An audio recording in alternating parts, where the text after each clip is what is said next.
ঘামে ভেজা হাতের ছোঁয়ায় সোনালি স্বপ্নের ফসল ঘরে ওঠে।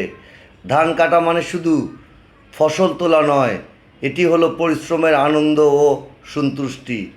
ধান কাটা, মাড়াই করা, এক টুকরো গ্রাম বাংলার প্রাণের গল্প। কৃষক মাথায় করে নিয়ে যাচ্ছে ধান মাঠ থেকে কেটে। এই যে কৃষকের হাসি, আনন্দ, এই যে দেখেন কি কষ্টের অর্জিত সোনালি ফসল এখানে নিয়ে আসছে, এসে মাড়াই কাজে ব্যস্ত মাড়াই করার লোকজন। মাড়াই মেশিনটা এত সুন্দর, একদিকে চলে যায় খড় এবং একদিকে ধান বের হয়। দেখেন কি সুন্দরভাবে খড় ওই দিক দিয়ে পাস হয়ে যাচ্ছে, এদিক দিয়ে ধানগুলা বের হচ্ছে। এটাই হচ্ছে কৃষকের আধুনিকতার ছোঁয়া পেয়েছে কৃষক, এবং কৃষক তার সোনালি ফসল খুব আয়েসেই ঘরে তুলছে।